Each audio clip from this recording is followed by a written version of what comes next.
क्या ईरान के हैकर्स अपना 100 जीबी वाला ईमेल बम फोड़कर अमेरिका की सत्ता को बड़ा झटका देने वाले हैं? दरअसल न्यूज़ एजेंसी रॉयटर्स को एक अजीब और चौंकाने वाला मैसेज मिलता है।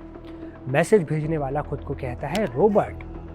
दावा करता है कि उसके पास है 100 जीबी की ईमेल्स, कोई आम ईमेल्स नहीं बल्कि white house chief of staff सूजी वाइल्स, ट्रम्प की वकील लिंडसे हेलिगन, सलाहकार रोजर स्टोन और एडल्ट स्टार स्टॉर्मी डैनियल्स के मेल्स। ये वही लोग हैं जो ट्रम्प के सबसे करीबी सर्कल में माने जाते हैं।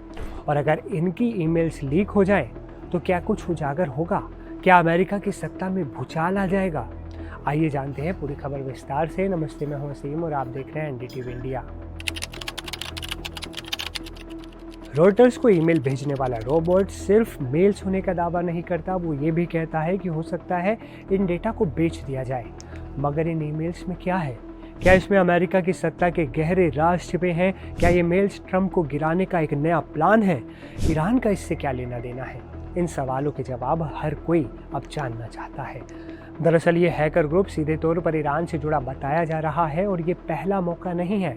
रॉबर्ट नाम का ये ग्रुप 2024 के चुनावों के आखिरी महीनों में भी सामने आया था और तब भी ट्रम्प कैंप से जुड़े कुछ लोगों की ईमेल्स लीक की गई थी। रॉयटर्स ने तब कुछ मेल्स की पुष्टि भी की थी, जिनमें एक में ट्रम्प और रॉबर्ट एफ कैनेडी के वकीलों के बीच एक फाइनेंशियल समझौते की बात सामने आई थी। लेकिन अब सवाल ये है कि ये ग्रुप फिर से एक्टिव क्यों हुआ है? जानकारों का मानना है कि ईरान, जो अभी इजराइल और अमेरिका से गहरे तनाव में है, अब एसिमेट्रिक वॉरफेयर का सहारा ले रहा है। यानी खुली लड़ाई नहीं बल्कि साइबर अटैक और जानकारी लीक करके बदला लेना। अमेरिकी एजेंसियां सतर्क हो चुकी हैं। FBI चीफ काश पटेल ने कहा है कि राष्ट्रीय सुरक्षा से जुड़ी किसी भी हैकिंग की पूरी जांच होगी और सख्त कार्रवाई की जाएगी। वहीं cyber securities and infrastructure agency ने इसे डिजिटल प्रोपोगेंडा करार दिया और कहा है कि ये एक सुनियोजित मुहिम है जिसका मकसद ट्रम्प की छवि खराब करना है। हालांकि अब तक न ट्रम्प न उनके किसी सहयोगी ने इन आरोपों पर कोई प्रतिक्रिया दी है।